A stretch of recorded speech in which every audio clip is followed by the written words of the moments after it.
Hi, welcome to our channel where we share the most intriguing stories. When a reclusive fisherman is slapped with a $2,500 fine for casting a line on his own land, he doesn't just fight back, he buys the battlefield. What follows is a hilarious high-stakes war of wills between one stubborn man and the most relentless force in suburbia, the HOA. My name is Michael Bennett. I'm 41 years old, divorced, and deliberately off-grid, at least when it comes to suburban politics.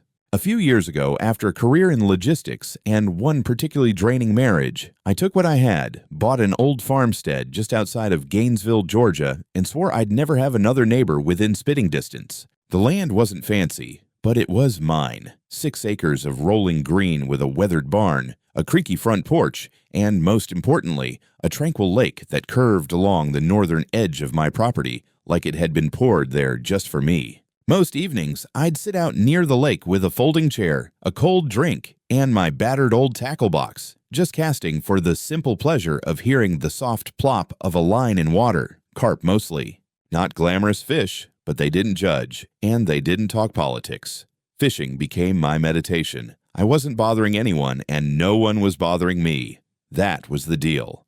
That serenity was disrupted about 2 years after I moved in, when a new residential development popped up on the opposite bank of the lake. Clearwater Shores, a gated community with identical stone mailboxes, HOA newsletters written in cursive, fonts, and residents who waved a bit too deliberately when they drove past in their SUVs. They were the kind of people who ironed their patio furniture cushions. They built fast. Suddenly there were walking trails, trimmed hedges, and decorative birdhouses facing my side of the lake like they were expecting a damn postcard view.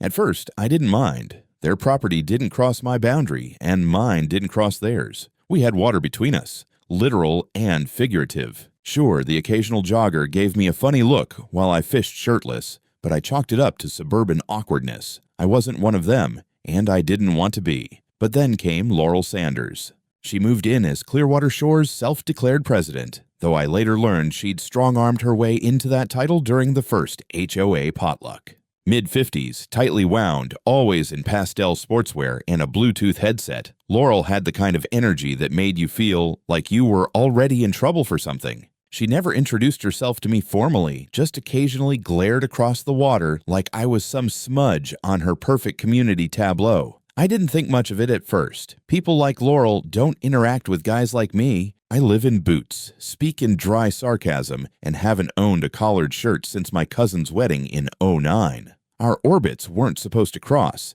I had my side of the lake. They had theirs. Or so I thought. It happened on a warm Thursday afternoon in late May, the kind of southern day where even the fish seemed too lazy to bite. I was out by the lake, my usual spot, sitting on a folding stool with a cooler at my feet, a line in the water, and my old dog Hank snoring in the grass behind me. Peaceful, until I heard it. At first I thought it was a lawnmower, but the sound got louder, closer, and then distinctly annoying. An electric whir like a wasp in heat. I turned and saw a white HOA-branded golf cart zipping down the walking path across the lake. It didn't stop on the other side. It kept coming, cutting across the far edge of my property and pulling up to the edge of my dock like it had every right to be there. Out steps Laurel Sanders, clipboard in hand, HOA badge swinging from her lanyard, aviator sunglasses reflecting the lake back at me like twin mirrors of suburban judgment. Behind her, a security guy followed, tight haircut, 2 short sleeves, arms crossed like he was auditioning for HOA SWAT. She didn't say hello, didn't ask if I was busy, just strode up like she was issuing a citation to a trespassing raccoon. "Sir," she said, not even using my name, "this is Clearwater Shores public lakeside space. Fishing is restricted to registered HOA residents." I raised one eyebrow, casually reeled in my line. "That so? Pretty sure this spot's about 20 feet into my property." Got the surveyor flags to prove it. She flipped her clipboard like she was about to sell me a vacuum. "This entire eastern shoreline is under the visual jurisdiction of Clearwater Shores HOA. It is designated as a shared amenity zone for the enjoyment of the community." I blinked. "Visual jurisdiction?" She doubled down. "If residents can see the shoreline from their backyard, it affects their property value, and fishing here disrupts the aesthetic continuity we work hard to preserve. Therefore, your activity is in violation of HOA Article 4.3b. Then she handed me a paper. Violation notice. Unauthorized recreational use of visual amenity zone. Fine, $2,500. I laughed. Out loud. I couldn't help it. You're fining me, I said slowly, for sitting on my own land, catching fish that don't have HOA memberships? Her smile stayed in place, but her eyes narrowed. We expect full payment within 14 days. If ignored, further legal steps will be initiated. We have security footage documenting this incident. I suggest you comply. That's when Hank stood up and barked once. Low, long, territorial. The security guy instinctively took a step back. Laurel didn't flinch. I folded the paper and tucked it into my back pocket like it was a grocery list. Tell you what, Laurel, you go ahead and file whatever paperwork makes you feel in charge. Just make sure your lawyer reads the county land records first. She smirked like I just challenged her to a tennis match. We'll see how confident you are in court. Then she climbed back into her golf cart like some HOA general retreating from the front line, did a 3-point turn on my grass, and zoomed off. Her security sidekick bouncing along beside her like a poorly cast bodyguard. I stood there in stunned silence. Not because I was intimidated, hell no, but because I had just witnessed the HOA version of a declaration of war. They were coming for me, for my fish, for my dock, for my damn existence near their line of sight. And something told me Laurel Sanders didn't lose many fights. But then again, she'd never tried to bulldoze a man with nothing left to lose and nothing left to prove except the right to fish on his own land. The notice sat on my kitchen table for 2 days like it was daring me to take it seriously. Every time I passed by, I'd glance at it, shake my head, and mutter something under my breath that Hank wisely ignored. But the more I thought about it, the more it gnawed at me. Not just the absurdity of the $2,500 fine, but the sheer arrogance of it. Laurel hadn't just crossed a line. She drew a new one with her own pen across my land. That weekend, I called up Don Harrison. We'd known each other since high school. He became a real estate attorney. I became a logistics manager with an allergy to dress shoes. He owed me for helping him move 2 years ago in exchange for beer and eternal legal favor. Time to cash in. I handed him the violation notice over coffee and pecan pie. He read it, blinked twice, and muttered, "Jesus Christ, on a kayak." I liked where this was going already. Don didn't waste time. He started pulling land records, plat maps, zoning surveys, and HOA filings. Within a few days, he called me from his office sounding more excited than I'd ever heard him, even more than the time he won that zoning variance against the city over a chicken coop. "Mike," he said, "you're gonna love this. That eastern section of the lake, about 40% of the total shoreline, isn't technically under HOA control." Well, I knew that. No, you really don't. It's not just outside their jurisdiction. That land's still zoned as Auxiliary Reserve Utility Land. In English, the land was left unclaimed when the county sold development rights to Clearwater Shores. HOA uses it, but they don't own it. And guess what? I can buy it? Not only can you buy it, Mike, the current title holder is a pension trust out of Minnesota, a liquidation outfit. They don't even know they still own it.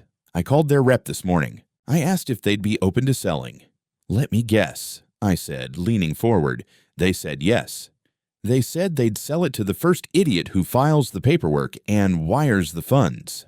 That was all I needed to hear. 2 weeks later, I was the proud owner of Parcel C-17, along with the adjacent shoreline, the old wooden dock, the jogging path the HOA maintained without legal rights, and about 3 benches bolted into soil they had no claim to. I bought it under a shell company, Bennett Recreation Holdings, LLC, because I figured it would be more fun to reveal it after the ink was dry. Oh, and get this. One of the houses in Clearwater Shores had its back deck actually extending over the edge of my newly acquired land by about 4 feet. I didn't even have to fake a smile when I read that part in the survey. It just happened. Once the deal was done, I drove out to the lake at sunrise. Same spot, same chair. Only this time, I had deeds in my tackle box. I sat there and cast my line like nothing had changed, except everything had. A couple of HOA walkers slowed their pace when they saw me. One even waved nervously. I tipped my cap.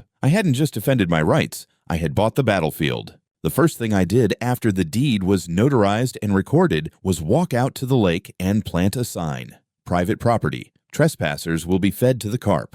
It was a joke mostly, but it did the job.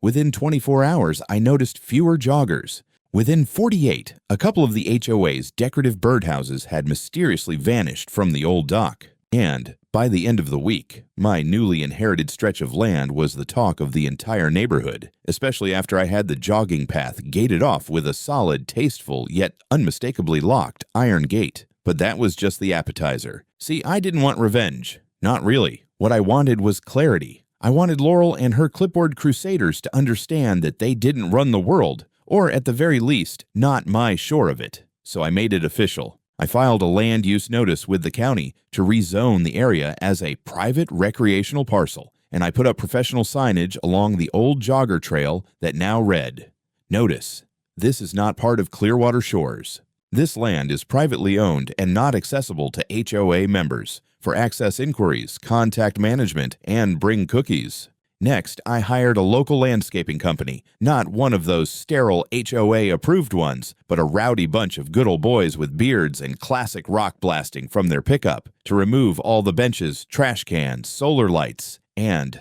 that oddly aggressive no fishing after 8 p.m. plaque Laurel had installed. Turns out, most of those fixtures weren't even permitted, and they sure as hell weren't placed with landowner consent. We packed it all neatly, delivered it in a giant pile at the Clearwater Shores Community Center lawn one sunny Friday morning, along with a polite note, "You left your stuff in my yard. Thought you might want it back. Sincerely, the new owner." That weekend, I threw a party. And not just any party. A red-blooded, Southern-style, line-dancing, catfish-frying, banjo-picking, lemonade-spiking celebration of independence. I called it the Freedom Fish Fry and printed flyers that read, "Ever been fined for fishing? Us too. Come celebrate personal property rights and freshwater glory at Bennett Bay."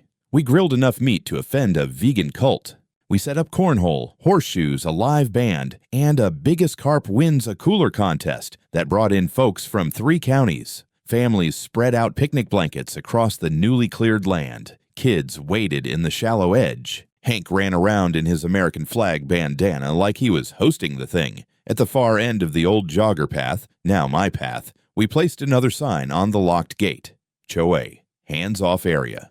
Around 3 p.m. she appeared. Laurel Sanders, president emeritus of passive-aggressive tyranny, rolled up in her golf cart, flanked by 2 HOA board members and one very confused teenager with a phone on a gimbal, probably live-streaming it all for their Facebook group. She stopped just beyond the gate, hands on hips, mouth slightly agape as she surveyed what used to be her visual jurisdiction. She raised a megaphone. "This is an illegal assembly. This land has been used by the Clearwater Shores community for years.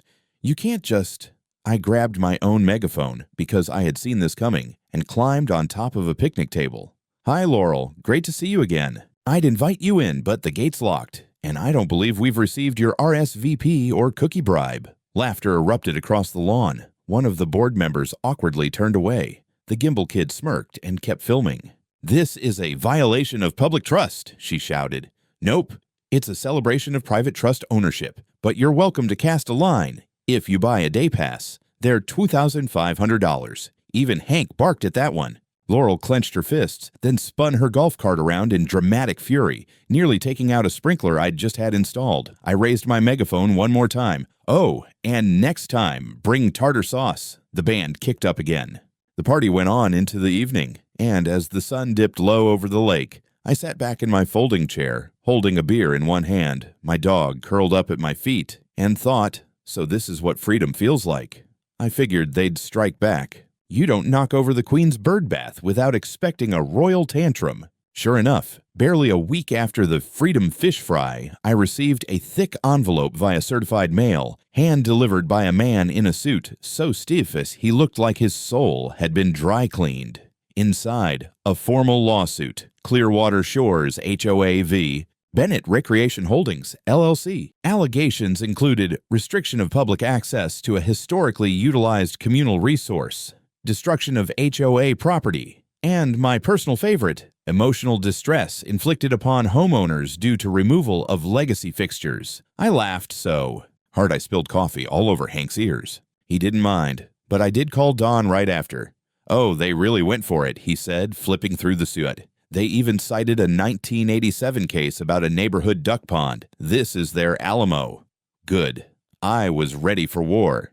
We prepped for court like we were going into battle. Don built a case like it was a fortress. Property deeds, plat maps, zoning histories, before and after aerial photos, expert testimony from a surveyor, and even a video of Laurel yelling at a mailman for wearing the wrong shade of khaki. Meanwhile, I had a little surprise of my own. A week before the hearing, I went down to the county archives and found something delightful. A zoning complaint Laurel herself had filed years ago to prevent a public bike path from being built near her backyard, citing loss of privacy.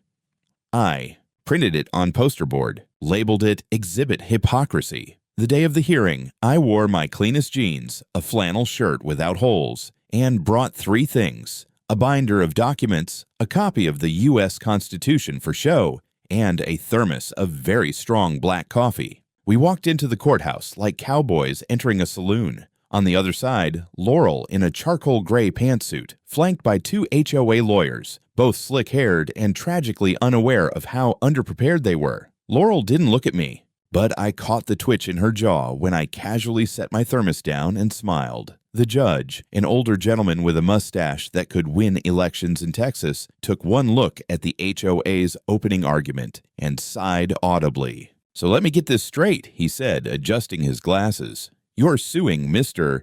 Bennett for limiting access to land he legally owns, that your HOA never purchased, never leased, never formally annexed, and whose boundary markers clearly exclude your jurisdiction."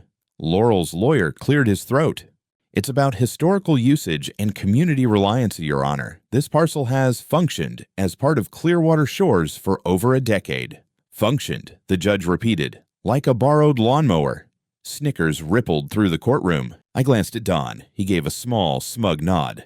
When it was our turn, Don went full symphony mode. He walked the court through every relevant detail: how the HOA had built and maintained structures illegally, how the land was never designated public, and how they'd been warned multiple times in past community filings. We even had a county official testify that not a single permit had ever been requested for anything the HOA had installed. And then came the cherry on top.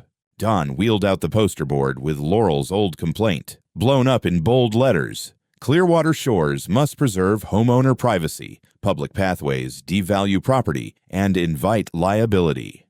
The courtroom went silent. "Your Honor," Don said, gesturing to it with his pen, "we ask the court to consider the double standard here. The same woman who demanded privacy now demands access to land she never owned to benefit the very community she once tried to wall off." Laurel finally broke her silence. "That's irrelevant. The HOA has changed." The judge leaned back, eyebrow raised. "You mean since last week?" We rested our case. It took the judge 30 minutes to deliver his verdict. That's not long in legal time. But to me, it felt like a fishing line tightening before a strike. When he returned, the room held its breath. "Court finds in favor of the defendant. All claims dismissed." Laurel's jaw clenched so hard I swore I heard enamel crack. But he wasn't done. The court additionally finds that the Clearwater Shores HOA knowingly encroached on private property, constructed fixtures without permit, and pursued litigation based on misrepresentation. The HOA is hereby ordered to pay restitution for unauthorized development, removal costs, and legal fees totaling $80,000. Laurel turned red, then purple. One of her lawyers actually sagged in his chair like someone had cut the strings on a puppet. And, the judge added, "I strongly recommend the HOA conduct an internal leadership review. Abuse of power does not fall lightly on this bench." That last line echoed like a sermon. The gallery erupted. Even the bailiff smiled. I stood, shook Don's hand, and gave Hank, who had been asleep in the hallway, a treat that he probably didn't earn but definitely deserved. Later that week, I heard through the grapevine that the HOA board had held an emergency meeting. Laurel was voted out unanimously, with one abstention, hers. The new acting president, a retired librarian named Martha, who had once asked me for help with her canoe. She sent me a thank you note, included a homemade pie. I put the pie in the fridge and opened a beer. Because sometimes justice doesn't come with handcuffs. Sometimes it comes with whipped cream and crust. After the verdict, things changed fast. Not just for me, but for the entire lakeside ecosystem, both literal and political. The HOA retreated like a kicked hornet's nest that realized it picked a fight with a flamethrower. Their once pristine bulletin boards now hosted anonymous apology notes, and the old jogging path along my side of the lake became, well, exactly what it legally was: off limits. I renamed the property Bennett Bay, had a rustic wooden sign carved and mounted near the gate with just enough southern charm and passive aggression to make a statement. Bennett Bay, no HOA, no drama, no entry without pie.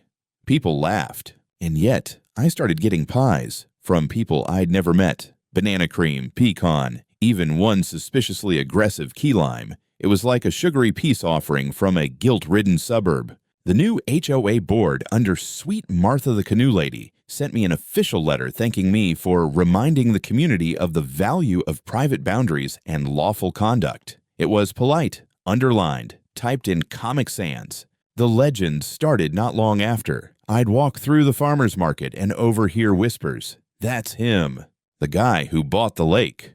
I heard he sued them for emotional distress and made them build a pier with his name on it. Didn't he train a carp to chase off joggers? The truth was less flashy, but I wasn't about to correct them. Let myth do what myth does. Kids in the neighborhood began daring each other to touch my fence at night. Someone stuck a GoPro through the gate once, hoping to catch me commanding the fish. All they got was grainy footage of Hank peeing on a cooler. The sheriff, same one who came to the fish fry, started dropping by just to say hi and sit a spell on my dock. He brought jerky. We didn't talk law, just life. He once said, "You didn't just win, Mike. You established a perimeter of dignity." I laughed so hard I almost fell off the edge. I even started getting invitations. The county fair wanted me to judge a pie contest. A podcast called HOA Nightmares asked for an interview. Some startup in Oregon offered to license my story for an indie video game. Property rights, the Lakefront edition. Meanwhile, life slowed down again. In all the right ways. I rebuilt the dock, made it longer, stronger, and added a couple rocking chairs. I installed a motion-activated sprinkler facing the HOA fence line, just in case anyone felt nostalgic about trespassing. And on Friday nights, my closest friends and I would light a bonfire down by the shore, grill something, pass around a bottle, and laugh about the time I became a suburban folk hero by doing something radical, minding my own damn business. It happened a month later on a Sunday afternoon, clear skies, breeze off the lake, and me halfway through a smoked brisket sandwich when I heard the sound. Whirr! I knew that golf cart hum. It had a certain smugness to it, like a motor powered by judgment and Chardonnay. But this time, it wasn't Laurel. It was her replacement, Martha the librarian, rolling up slowly along the public side of the lake, wearing a sun hat the size of a patio umbrella, and holding something in her lap. I walked over to the gate and opened it just a crack. "Martha," I said, half wary, half curious, "you here to reclaim the lake?" She chuckled. "Heavens, no. I brought you a gift." From under her hat, she produced a wooden plaque, hand-burned and stained, the kind folks give at retirement parties or weird fishing lodges. It read, "Official friend of Clearwater Shores, except the HOA part." I couldn't help but grin. "You're giving me an honorary non-membership." She nodded. We took a vote. You're the only man to ever win a lawsuit against the HOA and then throw a barbecue about it. That deserves a title. She handed me the plaque, and I noticed a signature at the bottom, Laurel's, in glitter pen.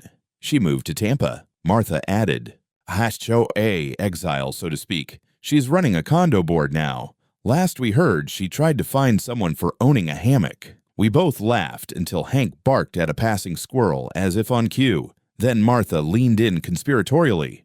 "We're holding a community picnic next week. Off the record, no meetings, just food and music. We were wondering, would you be willing to host it?" I blinked. "You want to bring the entire HOA to Bennett Bay?" She smiled. "Only the ones who know how to behave." I paused, then held up the plaque. "Only if this gets me immunity from potluck duty." She cackled. "Deal." And that's how it happened.